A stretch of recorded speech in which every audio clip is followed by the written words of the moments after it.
कथा एक दिन की मैं पावन पुनीत गाता हूँ। भोले बाबा और गिरिजा की कथा सुनाता हूँ। एक दिन दोनों प्राणी बैठे जब कैलाश रहे, जाने किस बात से शिव शंकर जी उदास रहे। गिरिजा समझ गई कि नाथ कुछ झुझलाए हैं। इतने में नारद जी कैलाश पर झट आए हैं। बड़ा स्वागत हुआ, देवर्ष हंस के बोल पड़े। कौन सी बात है जो शंभु जी के तेवर चढ़े। बोले त्रिपुरारी की है नारद कोई बात नहीं, मुसीबत में कोई देता किसी का साथ नहीं। कहे नारद की नाथ दुनिया बड़ी भारी है, बहुत से दुख में साथ देते यूं नर नारी हैं। बोले नारद की नाथ जल्दी चला जाऊंगा। बोले नारद की नाथ जल्दी चला जाऊंगा। लगा काशी में मेला गंगा जी नहाऊंगा। तमाम देवता काशी शहर पधारे हैं। तमाम देवता काशी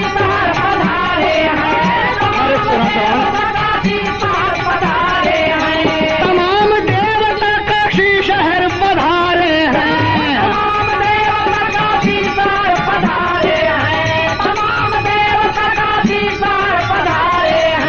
बस इतना कह के नारद जी भी जड़ सिधारे हैं। बस इतना कह के नारद जी भी जड़ सिधारे हैं। बस इतना कह के नारद जी भी जड़ सिधारे हैं। बस इतना कह के नारद जी भी जड़ सिधारे हैं।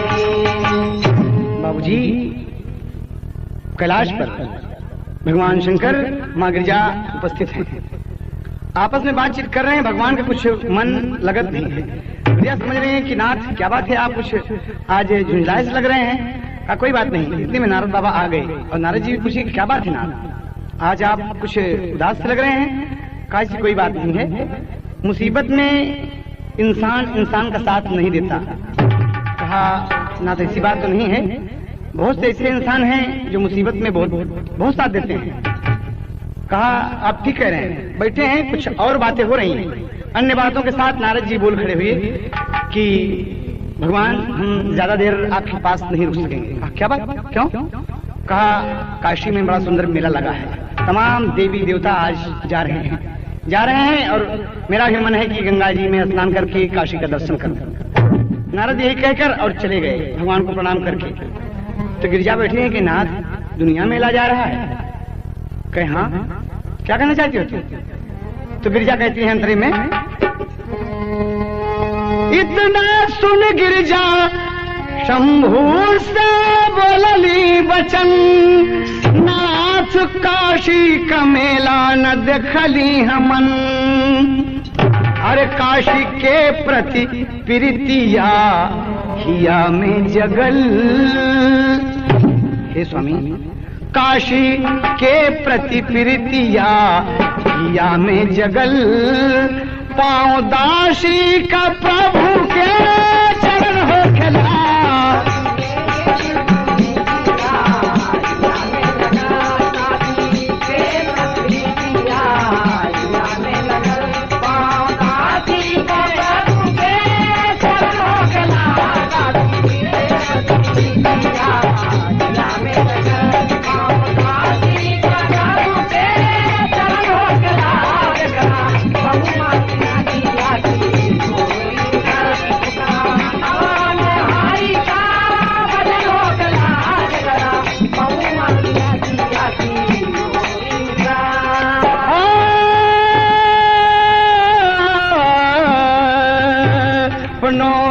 बस निछावर हरि पे करे, अपनो सर बस निछावर हरि पे करे। बस हियरा में हरि की लगन हो खला। अपना बस निछावर हरि पे करे, अपना सर बस निछावर हरि पे करे। फिर पर हियरा में हरि की लगन हो खला। अपना सर बस निछावर हरि पे करे।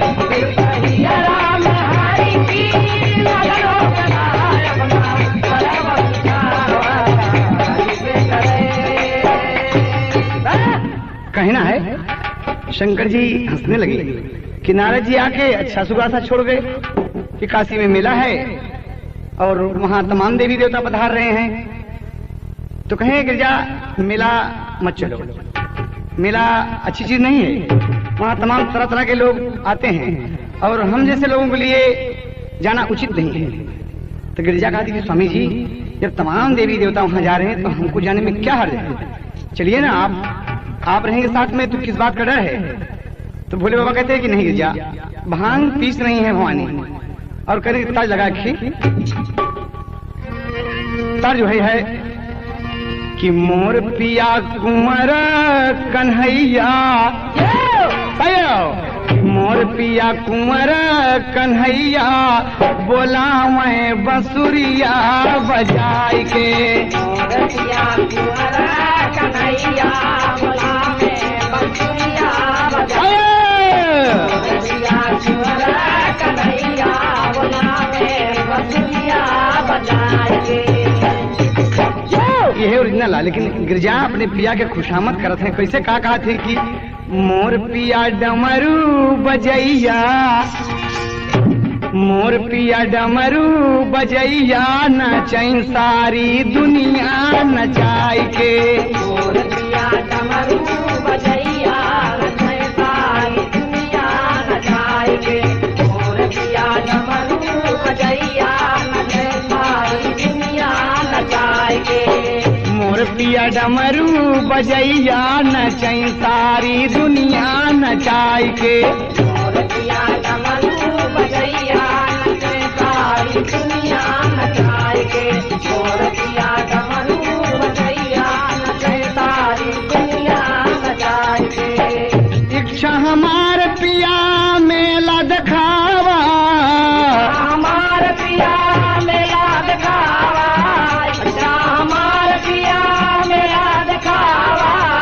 अपनी दुल्हनी के, अपनी दुल्हनी के, अपनी दुल्हनी के मनसा पुरावा, अपनी दुल्हनी के मनसा पुरावा, अपनी दुल्हनी के मनसा पुरावा। मनवा में बाजे बधैया, मनवा में बाजे बधैया नचे सारी दुनिया नचाए के, मनवा में बाजे बधैया नचे सारी दुनिया नचाए के, मनवा में बाजे बधैया नचे सारी दुनिया नचाए के, मोर पिया डमरू बजैया नचे सारी दुनिया नचाए के। बोले कहे कैसे मिलावा दिखाओ, कहे कैसे मिलावा दिखाओ, बोले कहे कैसे मिलावा दिखाओ, भोले कहे कैसे मेला दिखाओ, भोले कहे कैसे मेला दिखाओ, भोले कहे कैसे मेला दिखाओ। मेला में धर्मी अधर्मी भी आवे, मेला में धर्मी अधर्मी भी आवे, मेला में धर्मी अधर्मी भी आवे। गिरजा के छुटली हंसैया, गिरजा के छुटली हंसैया नचै सारी दुनिया नचाए के, गिरजा के छुटली हंसैया नचै सारी दुनिया नचाए के, गिरजा के छुटली हंसैया नचै सारी दुनिया नचाए के, मोर पिया डमरू बजैया नचै सारी दुनिया नचाए के। ये भैया भगवान कहा कि मेला में धर्मी अधर्मी कर्मी कुकर्मी सब आवती गिरजा, वहाँ चलब अच्छा नहीं है, तुम्हारा और उसके जात है। और नारद जी कह दिए तो उनके बाद तो कहना हम के काशी के मेला देखे कहा। एक बात और सुन लेना, आप जो बात कह रहे हैं तो आप हमारे साथ हैं, आप तो हमारे दुल्हा हैं, तो हमके चिंता कौने बात का है।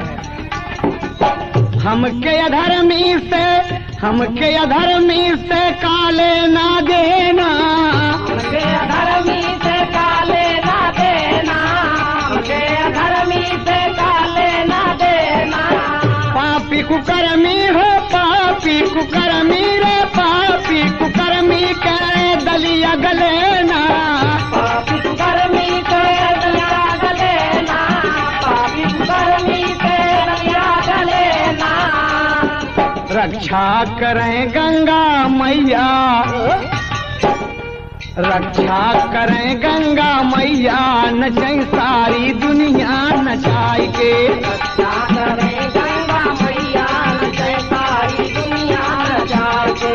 रक्षा करें गंगा मैया, नचाई सारी दुनिया नचाई के। मोरतिया डमरू बजैया, नचाई सारी दुनिया नचाई के। दुनिया नचाई के, दुनिया दुनिया नचाई के, दुनिया नचाई के। मोर पिया डमरू बजैया, नचाई सारी दुनिया नचाई के। मोर पिया डमरू बजैया, नचाई सारी दुनिया नचाई के। भैया भोले बाबा बोले कि चलो ठीक है भाई, अगर हम तेरे साथ ही तू मेला देखे भाई तैयार हो तो चला, लेकिन भेष बदल के चलना पड़ेगा, इसलिए कोई पहचान न पाए। मेला में देख लें कि पार्वती है और शंकर हैं, तो लोग तमाम भीड़ लग जाएगी, तो कहेंगे जैसे आपकी मर्जी हो नाथ। चलेंगे आप ना कहें हाँ बिल्कुल तैयार हैं। गिरिजा पूरी नहीं समाई बाबूजी, हमारे खुशी की मारा कि हमारे पिया हमके मेला देखा वाली आवाज आती है। लुगरी में 72 प्यवना हो, शंकर के दूर लगल पुतरी, पुतरी में निरख निरख गिरजा, पुतरी में निरख निरख गिरजा। कैलाश के नीचे गई न उतरी, उतरी नीचे दुल्हा के संग, उतरी नीचे दुल्हा के संग। सब रंग ढंग गईले बिखरी,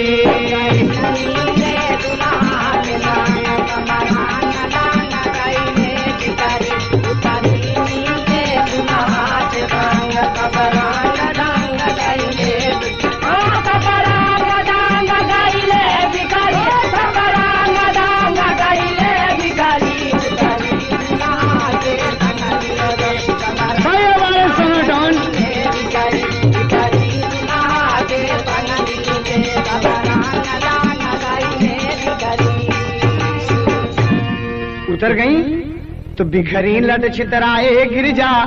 हंस के भोलेनाथ, भोलेनाथ हंस दिए बाबूजी, हंस दिए कि गिरजा यूं उस पोशाक में तो कितनी अच्छी लगता, एकदम फटेली लुगड़ी पहन ले कि निरखी के लटी छितराए गिरजा और हंसले भोलेनाथ। अरे नाथ के आगे खड़ी भैन जब जोड़ के दुई नौ हाथ हो, मसो से अपने मन में भंवरा, मसो से अपने मन में भंवरा। अरे हाथ से आंचल रही के माँ कमर माखो से, मसो से अपने मन में भंवरा।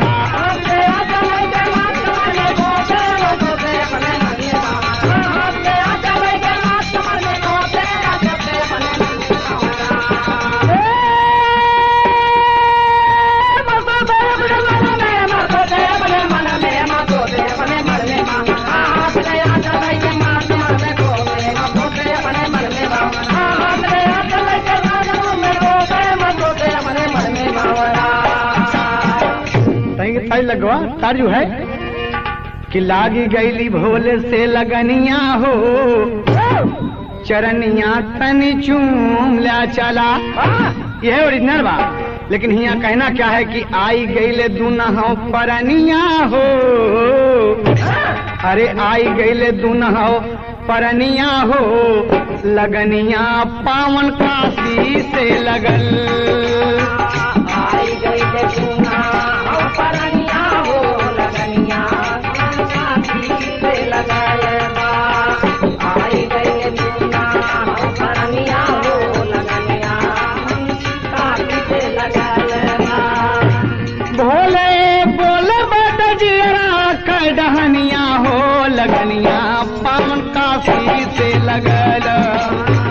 आई गईले दुनहो परनिया हो, लगनिया काशी से लगल बा। आई गईले दुनहो परनिया हो, लगनिया काशी से लगल बा। गिरजा का काशी नगरिया देखाई अखिया के खोली, काशी नगरिया देखा अखिया के खोली, काशी नगरिया देखा अखिया के खोली। पौआ पिया के धई के गिरजा मैया बोली, पौआ पिया के धई के गिरजा मैया बोली, पौआ पिया के धई के गिरजा मैया बोली। गंगा जी से मंगबे कुछ मंगनिया हो, गंगा जी से मंगबे कुछ मंगनिया हो, लगनिया पावन काशी से लगल बा। गंगा जी से मंगबे कुछ मंगनिया हो, लगनिया पावन काशी से लगल बा। गंगा जी से मंगबे कुछ मंगनिया हो, लगनिया पावन काशी से लगल बा। भोले बोले बतजिया कड़हनिया हो, लगनिया पावन काशी से लगल बा। आई गई गंगा आयो। लगनिया पावन काशी से लगल बा। आई गई पूना भरनिया हो, लगनिया पावन काशी से लगल बा। मेले में पहुंचे हैं तो गिरजा कहे नाथ एक बात ही बताएं, हम तमाम भीड़ तो लगी है, कहे हाँ लगी है, कहें इनमें कितना आदमी स्वर्ग जाएंगे और कितना नर्क जाएंगे। कहा गिरजा ये देखे चाह तो कहें हाँ, कहें आ जा हमारे साथ में आओ। और लिवा गए बगल में खड़े हो गए तो कहा देख रही बाबूजी, एक औरत है जो अपने पिया के कांधे पे बैठा के तीर्थ ले जाते पे पिया अपाहिज है, होकर पिया अपाहिज है और मुख से वही कह रही है कि जय हो भोलेनाथ की, जय हो गंगे मैया की। तो भगवान कहते हैं कि देखा गिरजा की पतिव्रता नारी है, ये अपने साथ साथ अपने स्वामी को भी स्वर्ग में ले जाएगी। और आगे जाइए देखा कहें ये देखें यहाँ जो इतना लोग जा रहे हैं तमाम गाते बजाते, कहीं ये सब नर्कगामी हैं और एक आदमी स्वर्ग और जाएगा। यहाँ आओ, कहा देखे एक सब परिवार बिखर गया है, कोई भी इसके साथ नहीं है। हाँ एक कदम अकेला आवल काशी के नगरिया, एक कदम अकेला आवल काशी के नगरिया, एक कदम अकेला आवल काशी के नगरिया। तीरथ में मन लागल सुनाए गुजरिया, तीरथ में मन लागल सुनाए गुजरिया, तीरथ में मन लागल सुनाए गुजरिया। पग पग पे गावत बा भजनिया हो, पग पग पे गावत बा भजनिया हो, लगनिया पावन काशी से लगल बा। पग पग पे गावत बा भजनिया हो, लगनिया पावन काशी से लगल बा। पग पग पे गावत बा भजनिया हो, लगनिया काशी से लगल बा। भोले बोले बतजिया कड़हनिया हो, लगनिया पावन काशी से लगल बा। लगनिया हो, लगनिया पावन काशी से लगल बा। आई गई झूठा परनिया हो, लगनिया काशी से लगल बा। बोले कहेंगे देखा एक औरत ये हुआ कि अपने मर्द के ऊपर हावी बोल रही है बोली, अरे करे अगल बगल है गिरजा, अरे खड़ा बहुत हम जोली हो, मसो से अपने मन में भंवरा। यो तीर्थ मेला देखे आए बा, अरे मसो से अपने मन में भंवरा, अरे नारी हो के अपने दुल्हा काई को से, मसो से अपने मन में भंवरा।